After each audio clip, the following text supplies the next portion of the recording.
Today's video is we're going to talk about running sponsored native content or articles, if you want to call it that.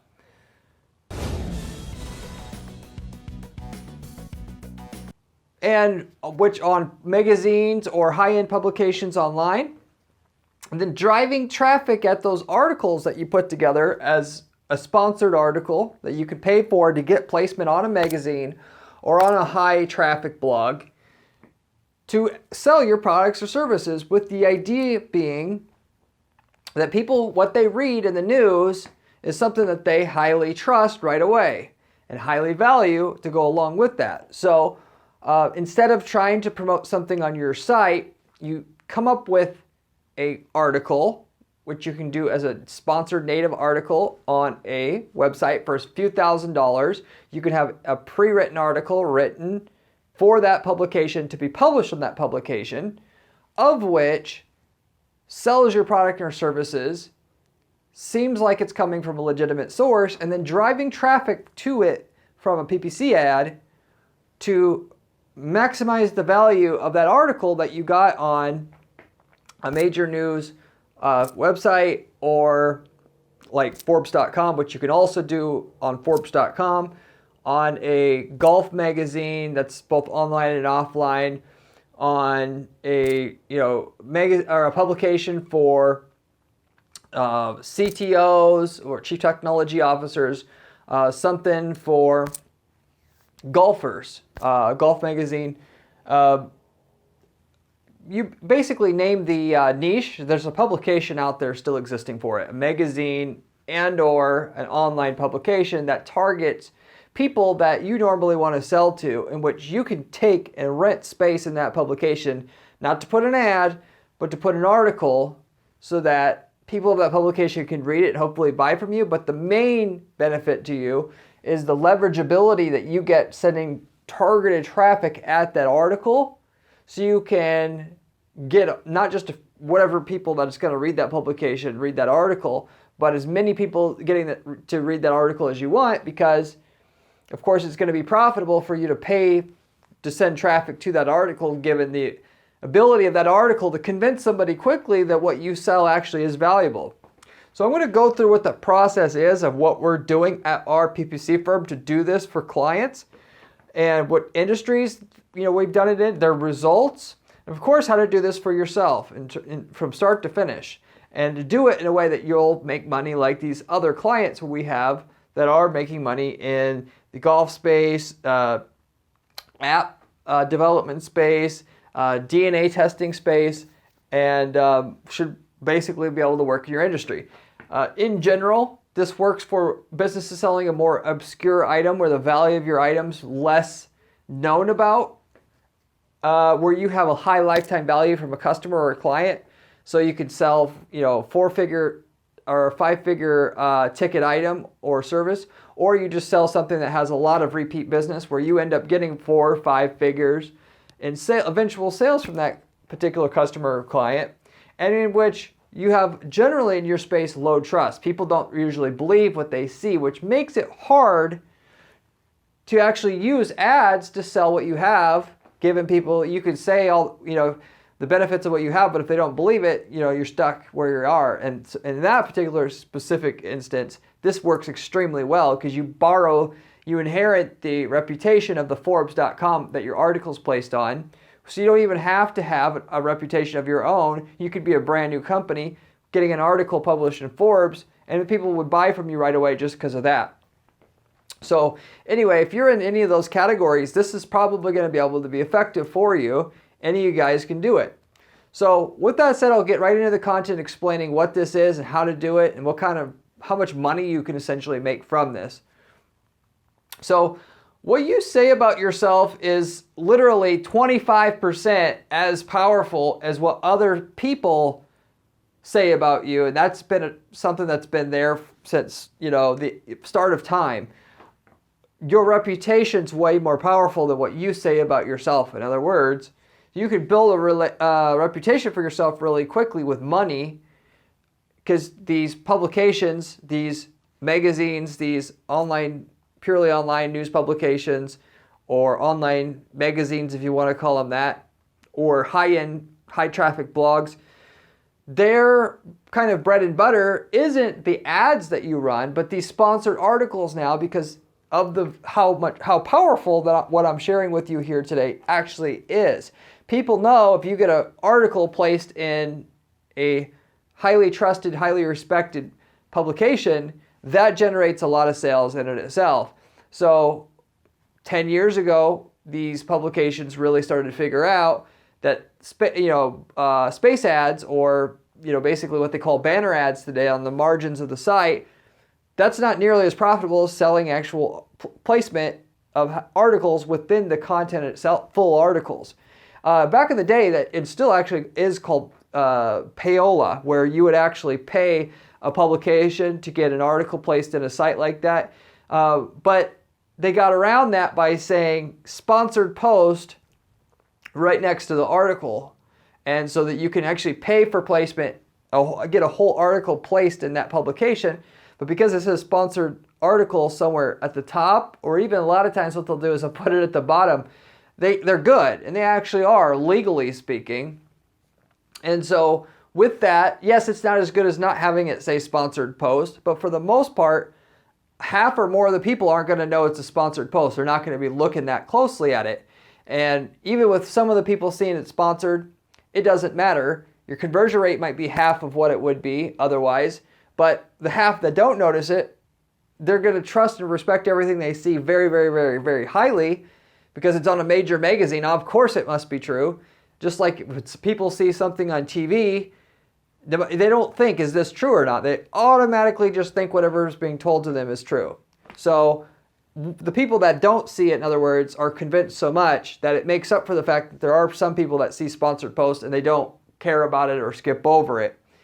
And we know there's not very many people who actually see it sponsored because we know the numbers of actually sending paid traffic at an article that says sponsored on it, and what it actually does, to get us sales from the people who read that article. In that article, we talk about how good our product or service is that we're trying to sell, and then have a link to a website where they can go and buy that product or service. And what the analytics tells us and how many people click through that article to go buy. Ultimately, if you run an ad, consequently here, if you run a Google ad or a Facebook ad at an article like that, even if you can't track what's going on necessarily directly from that article, on your Google ads and Facebook ads, you can actually see if somebody actually got to your site and purchased, because they track the user before they go to the article. They track the user on your website, and they can tie that data together so you can actually send traffic to an article like that, a sponsored article on a mainstream news publication, and actually see how many people from that article go to your site and buy. And then it's just math. You run a sponsored article on a site, you see if it works. If it doesn't work, you try a different one. You try different publications till you find the ones that'll work. For the most part, they generally all will work if you're in the right niche, of course. But I'll give you some examples of where it worked, and you can see if you fit the mold there or not for yourself. For the most part, it will work if you fit these main categories like I told you about earlier. But it all works because people trust automatically what they see on these publications, if it's a mainstream enough of a publication or seems legitimate enough of a publication. Some guy's random one-off blog is okay, but the rules don't apply as if you got an article on Forbes.com. The level of instant trust is, there's levels to it, if you will. And so, we want to, basically get on the highest, most trusted place that you could afford. Obviously, some of these places are going to charge $100,000 for an article. And you may not be able to afford that starting out, but maybe also you don't need it. But anyway, the whole effect of what other people say about you is much more important than what you can say about yourself, or in terms of the eyes of who you're trying to sell to. This is why PR, or public relations services, are so powerful. Instead of paid advertising, you go get a PR company to hopefully get you placed in these newspapers and things. But what I'm telling you is it's virtually a waste of time unless you've got something that's really newsworthy. We represented a drone company before, back 6-7 years ago when those were the hot thing at the time.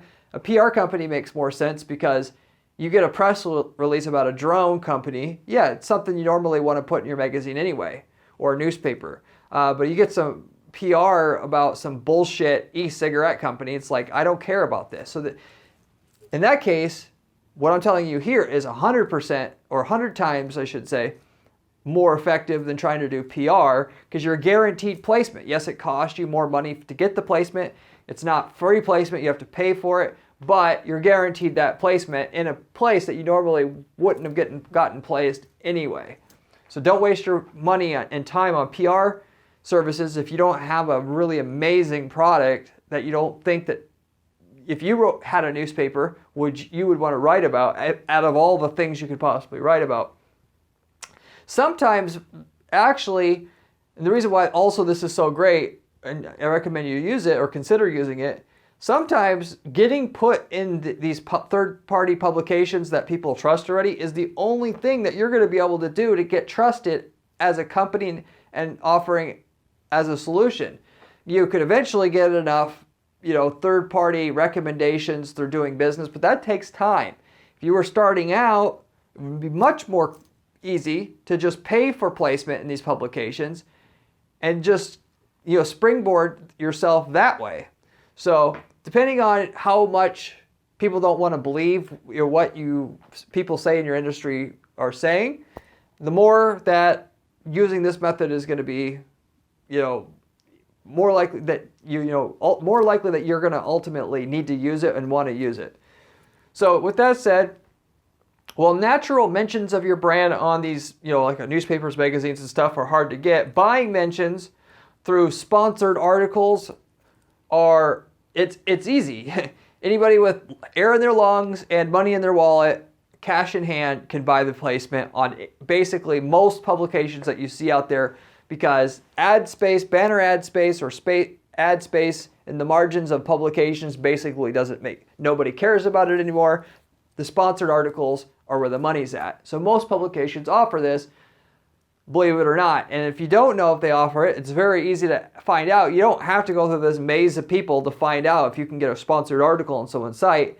You just simply go and look for something called a media kit, and in the media kit it generally says if they offer it or not, and probably just says what the price is. $3,000, $4,000, $5,000, whatever it is for a sponsored article. So you don't even have to, it literally can take you 5 minutes of work to see what it costs to get a paid article that you've crafted perfectly to take somebody from initially interested in something that you offer as a solution to somebody who knows you're the best person to get that solution. So anyway, with that said, here I'm going to give you the method of what we're using to do just what I told you, to put together a artificial article that you're going to get placed on a publication in your space, or a space that has people reading that are in your customer demographic and psychographic territory, to be able to make sales, and then of course make sales enough and be effective enough at converting users into people who want your product or service enough that you could drive paid traffic at it and have the cost of the paid traffic literally be nothing compared to the sales you're making. So like I said, this all, basically the whole funnel here is you run an ad that promotes and says that the answer to that person's problems is on a news article. That news article goes into the solution that the consumer should get, then pimps your product or service out somewhere within it. That then link within the article, if you can get it. Not all places where you can get a sponsored article will give you a direct link to your site, but even if you don't have it, it's still so effective, it'll generally work, because they can just Google your brand, and if the article's written right, it'll still, for the most part, work almost as well. So don't let not having a link to your site slow you down. And then you link to your, people go to your site, whether they have to Google your name or click on the hyperlink within the article, and then you got a customer. The person that gets to your site through reading this article, it might cost you $20, $30 to get one visit to your site from this article, but they're so convinced by the time they've read this article and got to your site that they will convert at like 20% rate into a lead, or it might cost $100 for a customer on an item that you sell for $1,000, $5,000, $10,000. That's what you're paying for. You're paying for literally artificial credibility, if you will. And I hate to use the word artificial, but that's literally what what it is. You're manufacturing credibility for your product or service, because if everybody knew, if you have a good product or service and everybody knew how good it was, everybody would buy and you wouldn't have a problem not, getting customers, right? Well, this just basically, fixes that problem by creating that perceived trust, but doing it in a way that you can just, craft out of thin air. So anyway, with that said, here's the method in specific here, or in detail, how we do it at our firm to be able to get the results where you can get, 500,000% ROI on this funnel.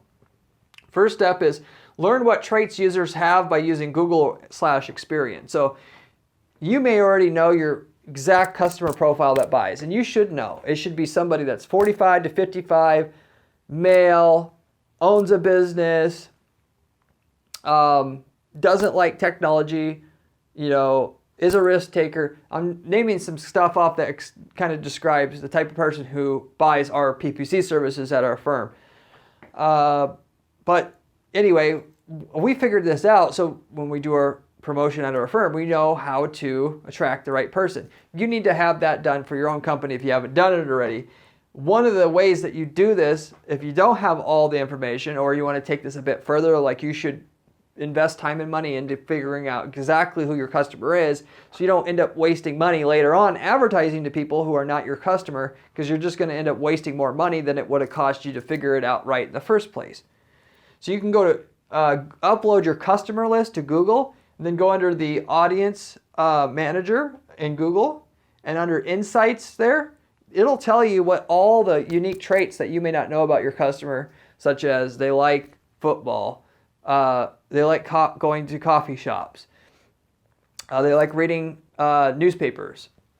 They give you all this information for free, absolutely, and you don't even have to advertise. So that's one way to get good information about your customers. The other, Experian, the credit reporting agency, of course, like many of the other companies out there anymore, data is the new oil. They don't need to make money charging people for their credit report, and that's basically very little of what they're making their money there at these credit reporting agencies. Experian, you can give them your customer list, and they will give you all the traits of what your customers are like. They're a data company now. In other words, as a side note to what I was just mentioning, they will actually, you give them your customer list, and they'll tell you all that stuff like what I mentioned Google will tell you, but their income demographic on average. Are they high school graduate or are they college graduates?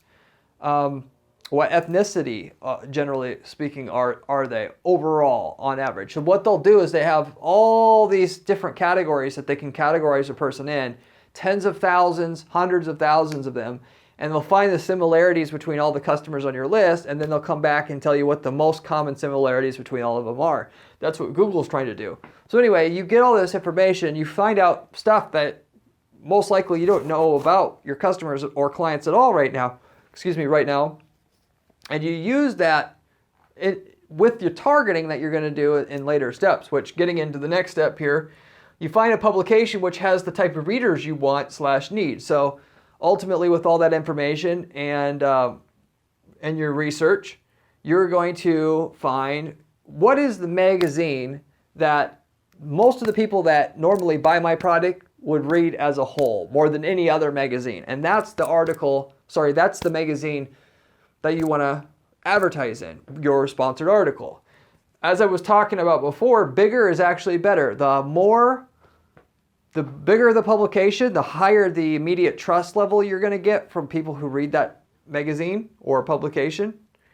So if you can afford to be in Forbes, and that's where what's appropriate is what's typically going to have more of your customers than anything else, that's where you go. And sometimes you may not be able to afford Forbes.com, so you go someplace else. So, but in any case, that's generally what you do. Now, if you sell more of a mass marketed item, you may not even have to worry about going after niche publications. You can just, be on any publication, and then therefore you can go on, bigger publications that are that you find that are basically the cheapest, so that you get a lot of trust for a low cost. But most of you guys are in niche businesses. I would still recommend finding a niche publication to put it in, generally speaking, because for the most part, the people in that niche, if you're trying to convince golfers to buy a new golf club that you have, it would be more trustworthy to find your article on Golf Magazine than on Forbes.com, because I mean, you would just have more trust in that situation, seeing it on that Golf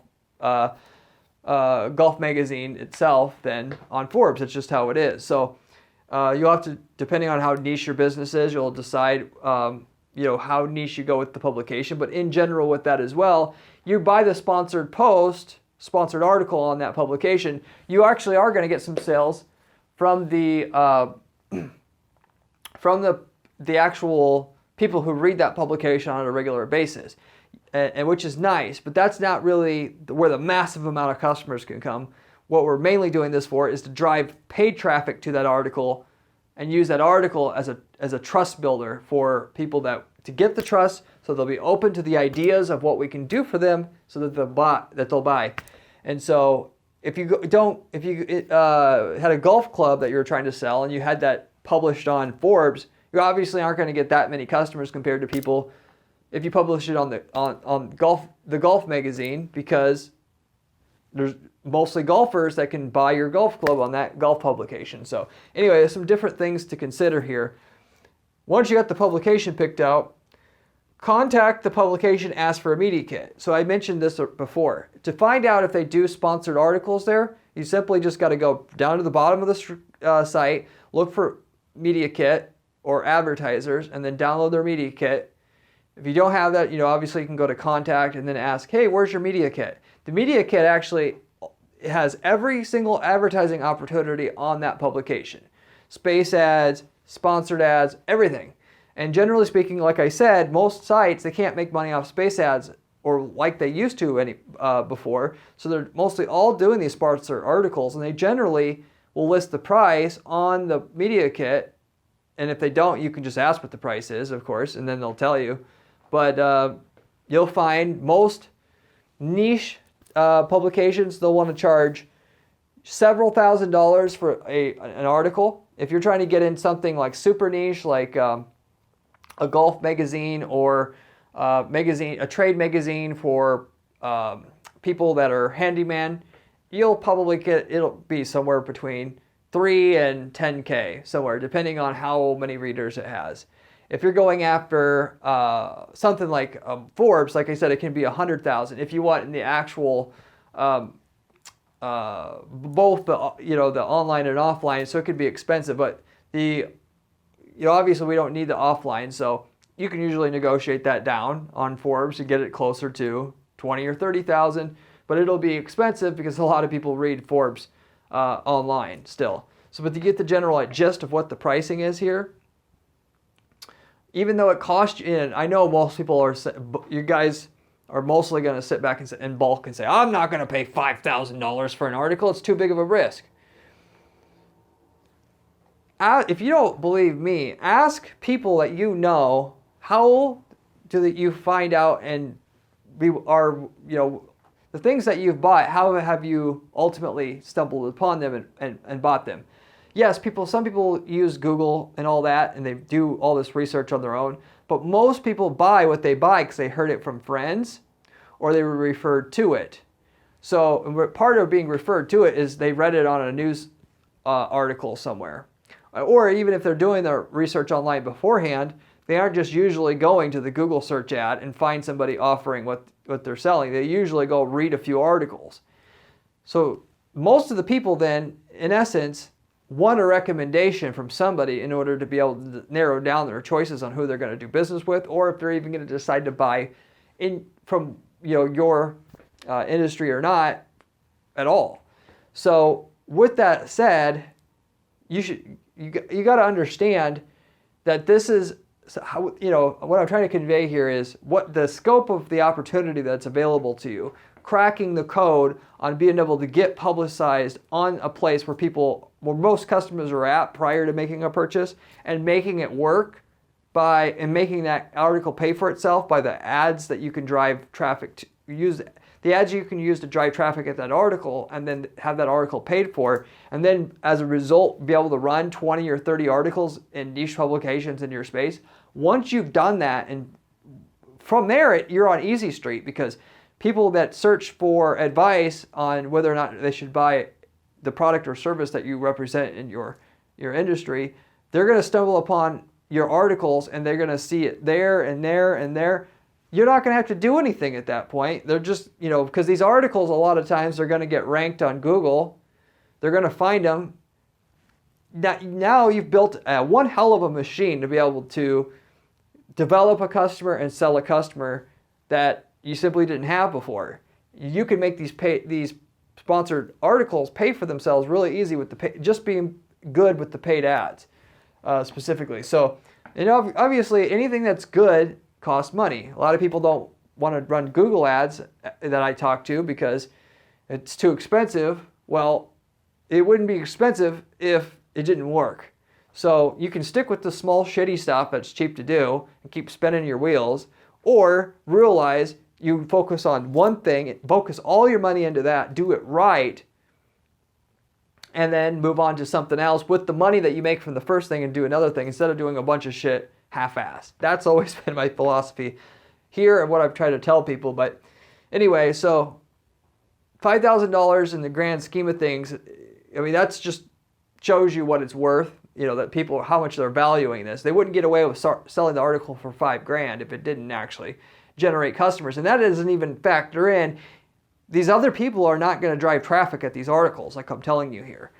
So if they can make money with the article on the site, without even promoting any traffic at it, you should be able to make for sure money using the secret method I'm giving you here that for sure works to drive traffic at it on top of that, right? So anyway, moving on here. Write an article about how your product or service fits into the industry trend and add a hyperlink to your site. So as far as writing this sponsored article, basically, going back to the golf club example, what you're trying to do here is find, usually there's only one type of buyer, or should I say, sometimes there's only one type of buyer who buys your product or service. Sometimes people buy it for lots of different reasons. If they buy it for a lot of different reasons, what I try to do is focus on one of basically the top reason people buy that product or service. And then with that, I'll write the article centered around that particular pain or use case, if you will. And so with that, in terms of the golf club, let's say this golf club was made specifically so that I could drive the golf ball farther than other golf clubs because it has some new technology or whatever. The article should be new technology drives golf balls further, and within that, you start off the article talking about there's a new technology out there that helps you drive the golf balls further. It's XYZ. You don't talk about your company. You have to make this look like a legitimate article or you're going to blow the whole thing. You don't even get into talking about your product or service until like the middle of the article or the lower half of the article. And then anyway, you start talking about the technology, what other people are saying about it that are also credible and that they would also trust. And then within that, once you've thoroughly talked about the thing that actually gets the results, why it gets the results, then you're going to say top players in the space, one of which, name of your company, says, yeah, the technology, we knew it works and noticed how well it worked, and we developed our company around that particular technology because we know it works and blah, blah, blah, blah, blah. And that's how you go about doing things. So from within the article, it looks like that they're interviewing you, even though it's a sponsored article. Like I said, many people will not even notice that it's a sponsored article. Half or less of the people will notice it. So you make it look like they're interviewing you. And then within that, where it mentions your company, that's company name is where they link or where you want to link to your website. So you're not going to say, if you're interested in buying the product, go here. No, that looks too salesy. That's going to get you're going to blow the thing if you do that. But if they see that you're being interviewed and they've bought into the concept itself and they see you're basically the top person in the space, otherwise they wouldn't have interviewed you specifically about this technology. Now you've set you have a perfect setup for that person to, if they were interested in buying that golf club now to drive the ball further, they would, and you're going to basically be the first one that they're going to go to, since you're the one that was reviewed in that article or interviewed, as I mentioned before. So that's the general way to write the article, okay? Once you've got an article like that posted, now that's the part where the ad part comes in. From there, you're going to publish banner ads on sites where users are contemplating a purchase, or of course also needs what you have if you want to go there. But so what this looks like is, if your you're going back to the golf club example, if this golf club's supposed to help you drive the ball further, then what you do is you try to get on every page on the internet and every video on the internet that talks and is trying to give advice on how to hit the golf ball further, specifically. Or even better yet, to narrow that down further, if you wanted to start there and be more conservative, websites and videos that talk about products that help you hit the golf ball further. And what you're ultimately going to have is an ad that says, Golf Magazine talks about new technology that helps users hit the golf ball further. That's going to be basically what you're going to have on the ad, which is basically the title of the article that was written on your sponsored article. So they see that banner ad, and either the message on the title of that article resonates with the person or it doesn't. But the idea here is they're on a page already that's asking, or it's trying to give the user advice on which golf clubs to use to hit the ball further. And now you have this ad that's right there in the middle of the article, banner ad, which you could run that banner ad in the middle of the article using Google Display Network.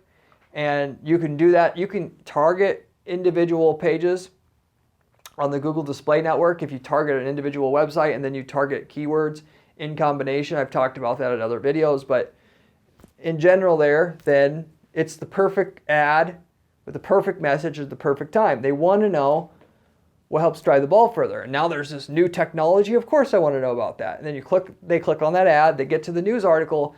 There's no way think that this is a pitch, unless they notice it says sponsored article, but most people won't, like I said. And then they'll read the article, and then of course they're going to end up on your site. Once they end up on your site, you can remarket to them, because a lot of people still won't be ready to buy right away, but you remarket to them, reinforcing that this technology is the reason why our golf club will make you hit the ball further. And you keep saying it over and over again, and then you get into showing testimonials and other reviews that you got from other review sites in your niche on remarketing ads. And so you have like 5 or 10 of these remarketing ads that say different, other people praising you, customers praising you in the remarketing ads to rotate out for the user, so that after they got into your site and they were on the fence about it, these ads work on them. And so over the next 60 days, it gets them the rest of the way, and then they buy.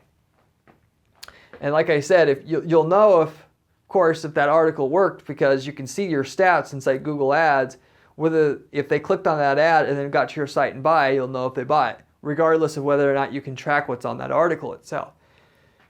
So that's your setup right there. So generally speaking, you'll want to you can run banner ads on YouTube on top of videos that are about the topic in question. You can also run short video ads on YouTube that are going to play during other videos that, of course, are related to people looking for solutions that, your products or service also actually provides a solution for, so you can drive traffic to that article. So basically anywhere online where somebody's looking on how to get the results your product or service provides, you're going to provide that ad that's going to say, XYZ publication published an article on this exact thing, you should go read it. And then that's how you're driving traffic into that article to develop your sales funnel here. So that's the main way that we're using these sponsored publications and boosting them with paid ads. Is they were already looking for information on how to get results with our, how to get results in general with the results that our product or service provides. And instead of just telling them, hey, we actually have a product that does what you want it to, what you're looking for, we send them to the news article instead. And because the news article is there and they trust that way, way more than anything that we can say, but we can say our golf club drives the ball way further than anybody else, but so does everybody else say that. But because they saw the news article, they were willing to read into it.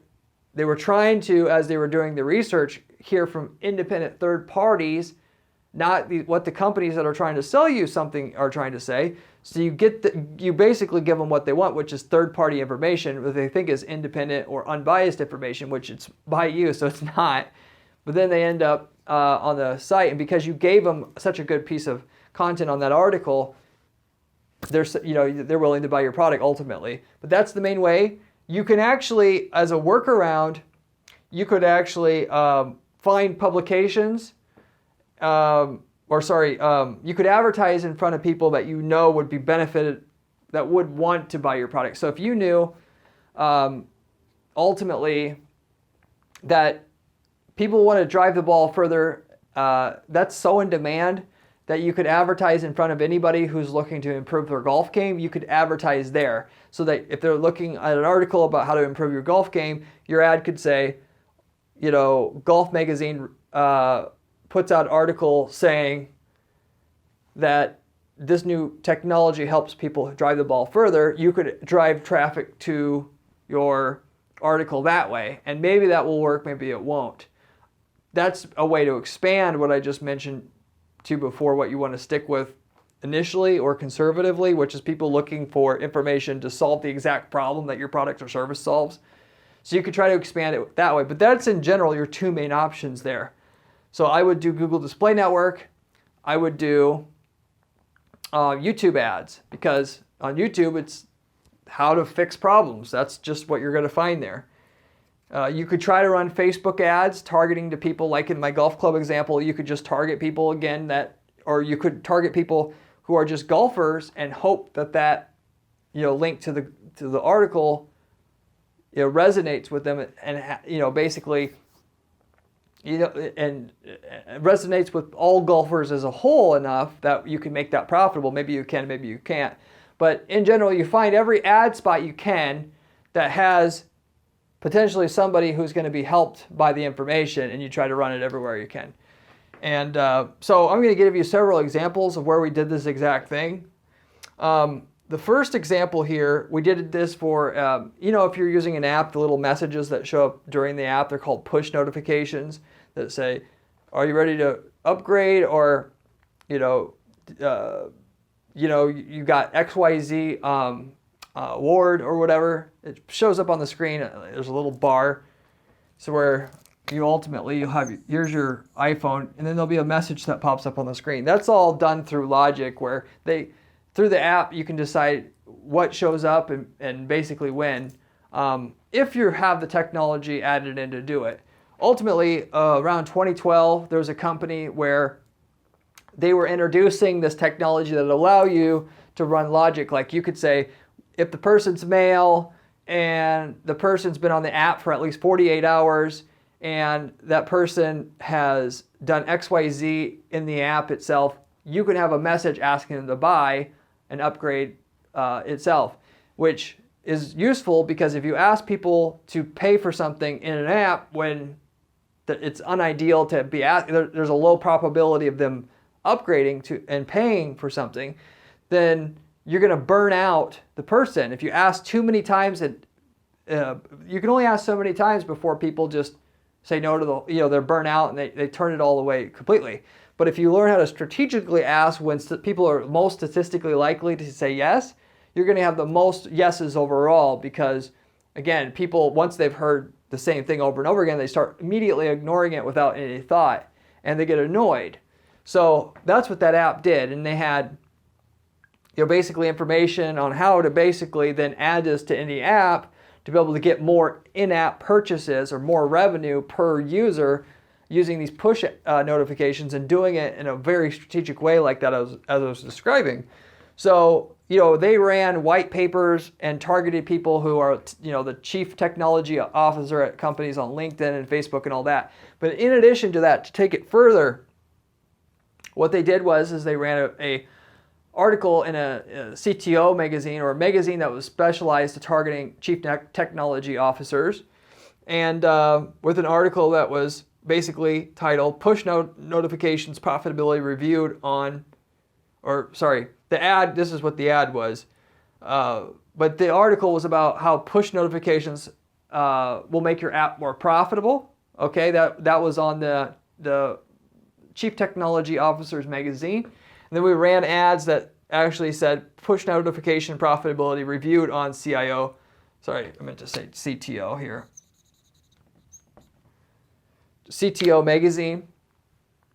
And so with that, of course, now we got all kinds of more traffic going at that article, and we can get more sales than the people, the CTOs that are reading that magazine in and itself, which is okay, but we could massively increase that number of sales gotten through that sponsored post through the ads. And given the sponsored post is not cheap, it's again several $1,000s, we can get way more out of it by figuring out what's profitable ways to drive traffic with paid ads to that article to expand what we can get from that one sponsored article. Effectively, you could have one sponsored article and make $1 million in sales by having the right article and then figuring out where's the ad placements that are going to work and running them over time, over the next few years, once you found the profitable placements for it.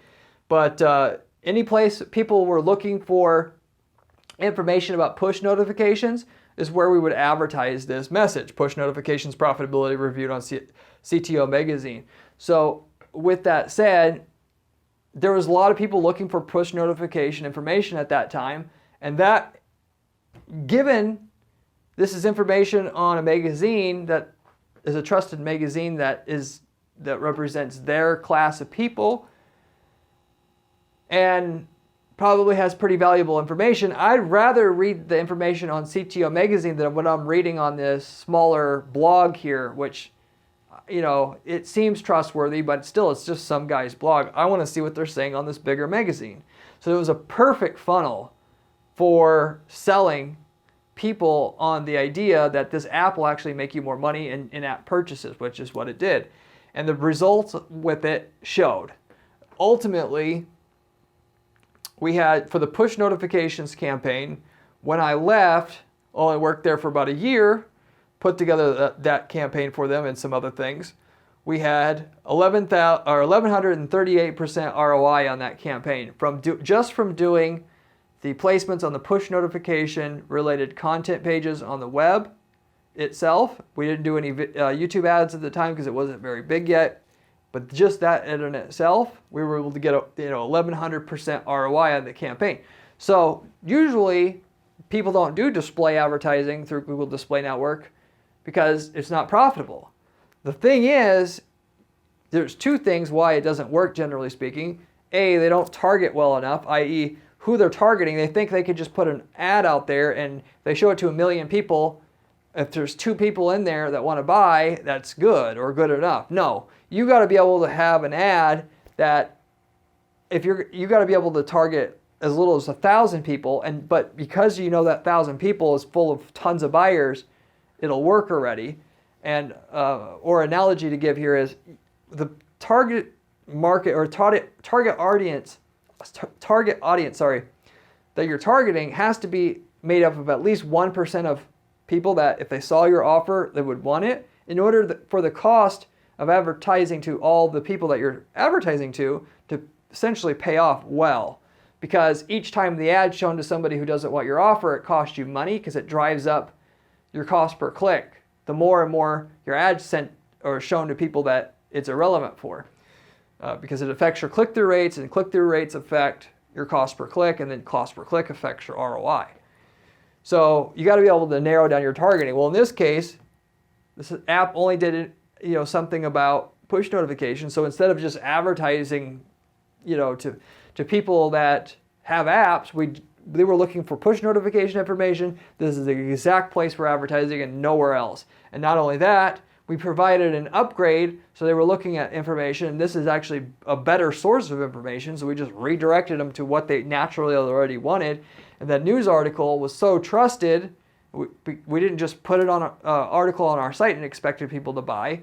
We put it on a trusted publication, spent a few $1,000s on it, and because of that, they were willing to buy it at a decent rate. But going back to what I said before, most people don't get display ads to work because the targeting's not refined enough, but also the offer stinks.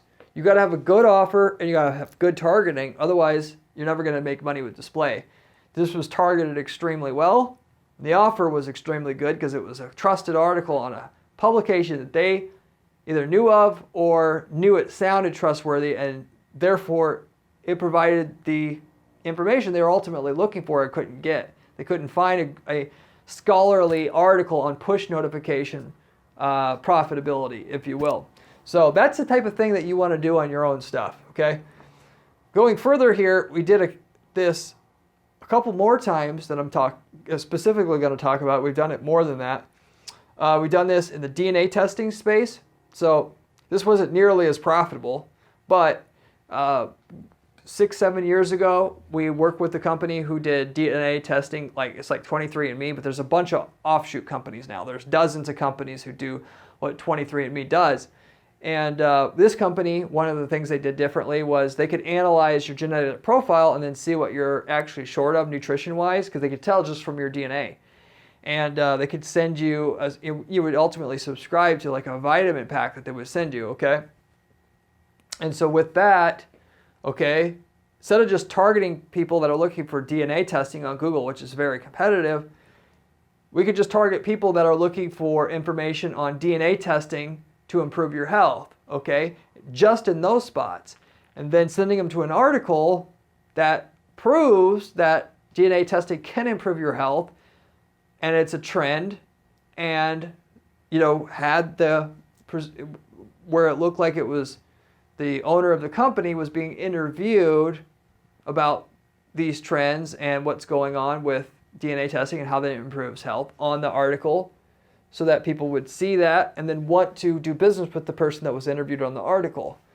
So then, of course, that link on the article sent to people to that client site. So, with the article itself, it was just, like I said, DNA tests. I don't have the exact title here, but DNA tests, how DNA tests affect users' health in insert year, and then that's essentially what we had. Then the ad, like I said, when you do this for yourself, it's basically going to be the same thing. Whatever the title is on the article, that's what you're going to put in the ad. In the ad, don't get fancy with a bunch of graphics. It would work with just a white background and black text, in fact. Just have an ad that says what the title of the article is. Either that title of the article will resonate or it won't.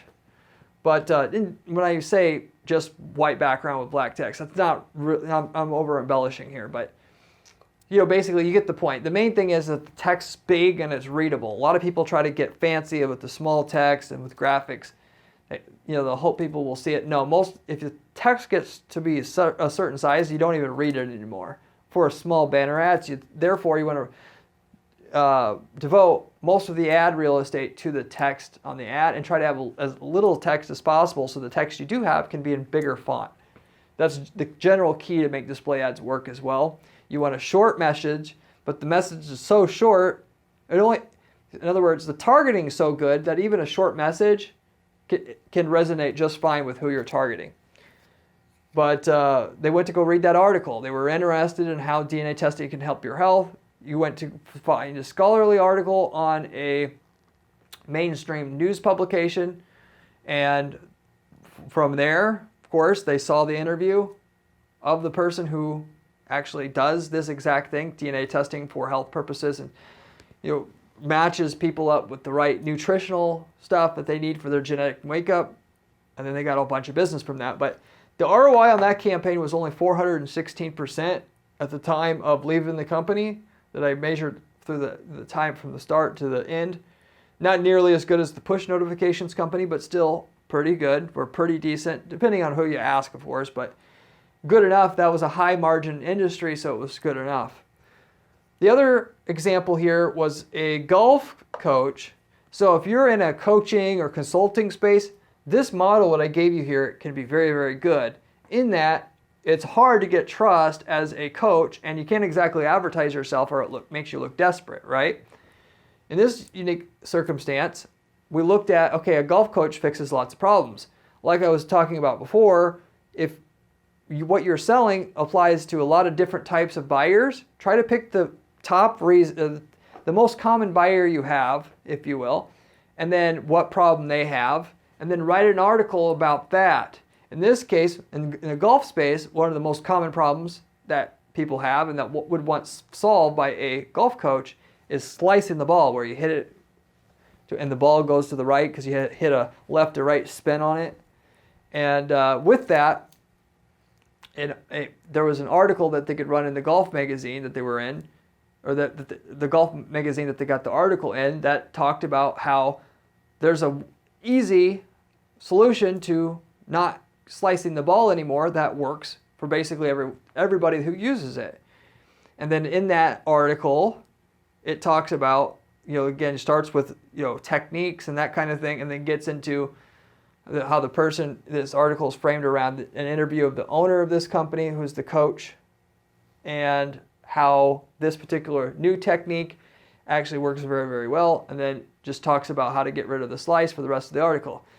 This works very much like getting a guest article in a publication. Our own firm, I would write articles for marketing publications online, just talking about how to do PPC better. And people see the article, they would see my bio for me and myself having written the article. They would click on my link going to my site and then they would hire me. So for a coach, it's the same thing.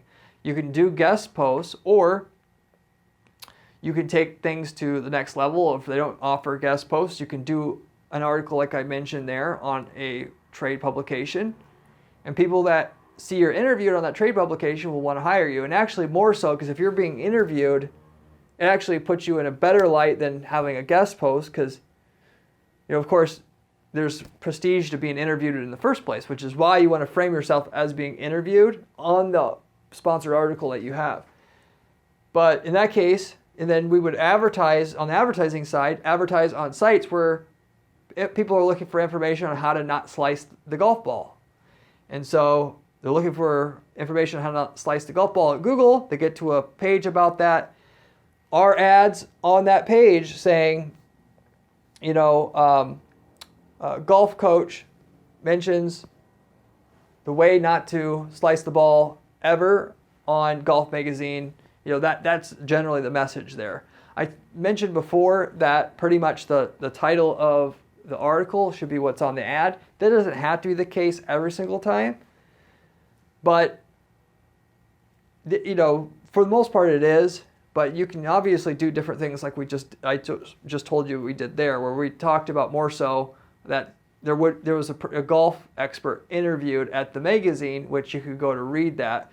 The important thing is that they know that it's also the magazine where this article, this information that they're going to be taken to is, because you're upgrading. You're going from reading a random blog to reading a high-end article on a magazine.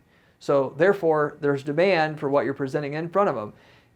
If somebody can't see your display ad and say, I'm glad I saw this at this exact time, you're doing it wrong. So in this particular circumstance, so looking for good information, you're providing a more credible source of information. Now that works.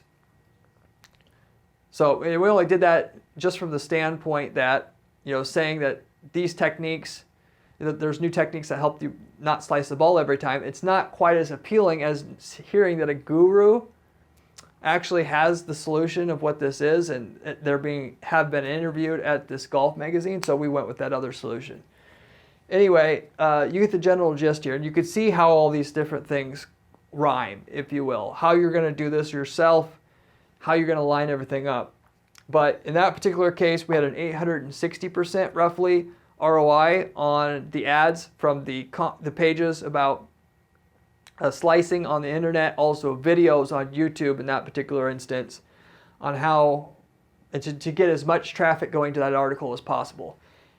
To sum all this up, you drive traffic at those articles, you of course can, once you find profitable placements that work, you can run those for years afterwards, which when you run your ads, if your conversion tracking is hooked up, which you should have that from the beginning, you go into the report that says, where's my ad run, if you're doing it through Google Display Network, and which you should, by the way, which is the whole point of what I was trying to make here, what we're normally doing. You find the sites that the ads are on that aren't profitable, and you just start eliminating them. The ads that run on certain sites, or the sites that the ads run on that are profitable, you keep.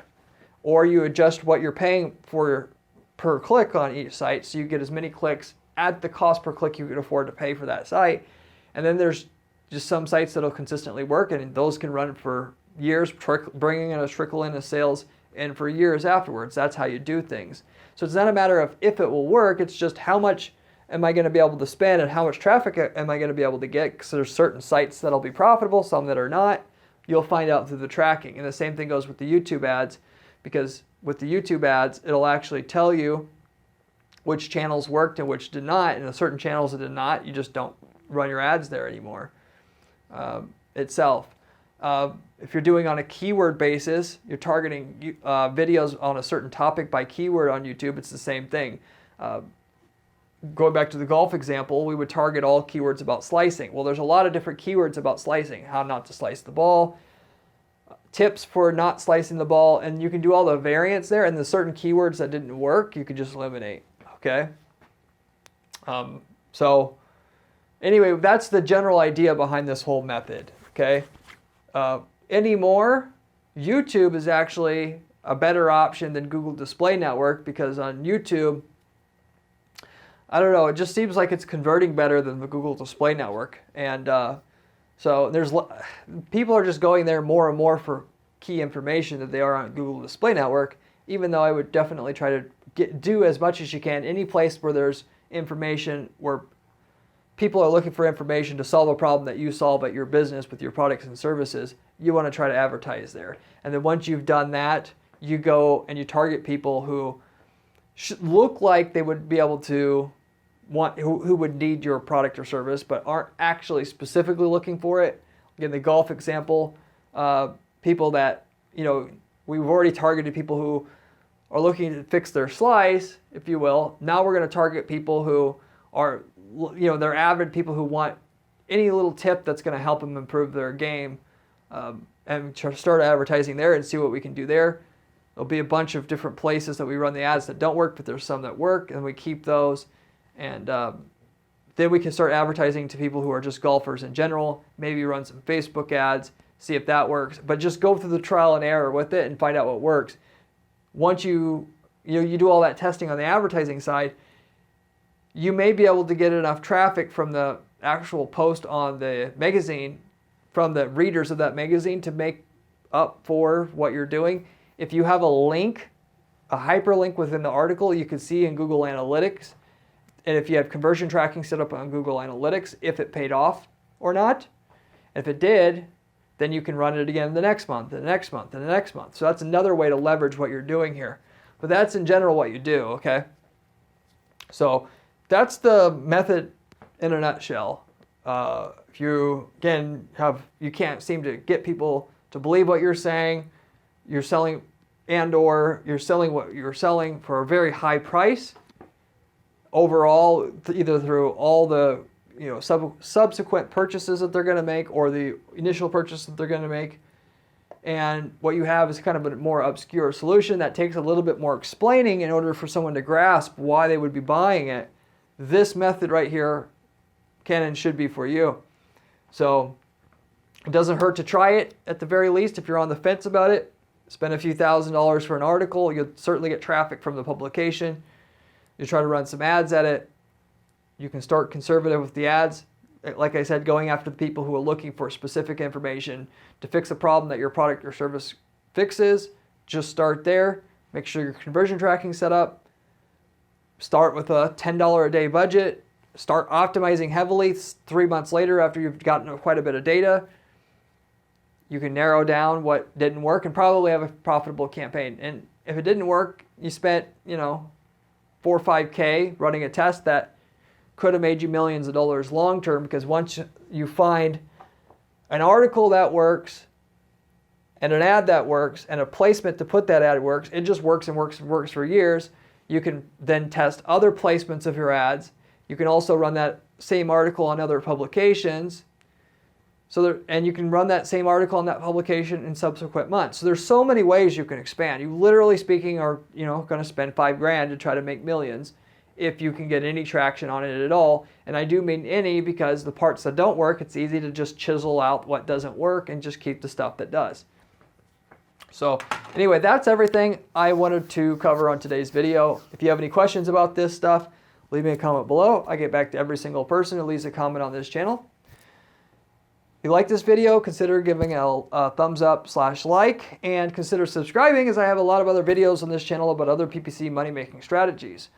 We go over everything that we are doing at our firm that stands out, that works very well through all our testing with our dozens of clients that we have at any given time, and bring it to you here so you can use it without having to spend the money and time and frustration to go through to figure out it works for yourself. We also provide the stuff that does not work or is a money pit, so you can avoid doing it altogether. It's the best channel for actual actionable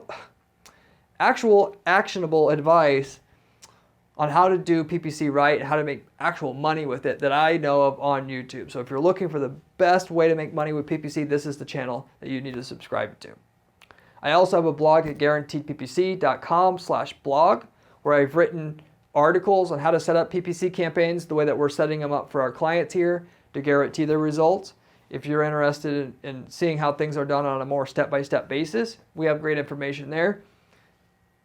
And information that's more in detail than what we provide on this channel itself, but we have information on this exact strategy on my blog where we go into detail on this stuff. So it's a great bit of extra information that you can use to become a sleuth at PPC, and you may want to check out what we got there. A final note, we have a brand new program at our PPC firm, Guaranteed PPC, where we're offering a turnkey PPC campaign package program where we have prior results that we've gotten in dozens of markets, of which if you're trying to start a business in a new market or just in a new niche, you can ask us for a PPC campaign we ran in that same niche, and we'll literally give you the PPC campaign, landing pages, and all of it that we know got XYZ results in one market. You can use it in another geographic market for yourself and not have to do all the work of doing all the work we did to optimize that campaign over years for a certain client, and know what the results are going to be ahead of time, because you could see the results that thing got in the past, in general, with the data obfuscated from who it is that we're originally copying from. But in general, it's a carbon copy of what works for another client in another market that would not be in conflict with yours. They're operating in another country, they're operating in another city. You're not going to be operating in that same city or country. Therefore, you could use the same thing to open up a business in your market and take out the hardest part about making money in a competitive market, which is to make the PPC work. You also might be able to get lucky, and we've already done millions of dollars in sales profitably in your market, and you could just literally get the exact same campaigns, templates, everything that we have for that market, and just apply it to what you have, and don't even have to go through the hassle of learning all this stuff, and basically hit the jackpot, because if that's what you find and what we have, you're going to make a ton of money and do very little work for it, and it's going to be very, very reasonably priced as well. So anyway, if you're interested in that, reach out to our firm. I'll be able to let you know what markets we have campaign templates ready to go for, what the results could be, and that kind of thing, and what we're charging for that kind of thing. So let us know if you're interested in that. We'll get you that information. I'll wrap it up with that. Thank you for watching, and hope to see you on the next one, where we have another great PPC strategy for you to make some more money with your PPC. See you there.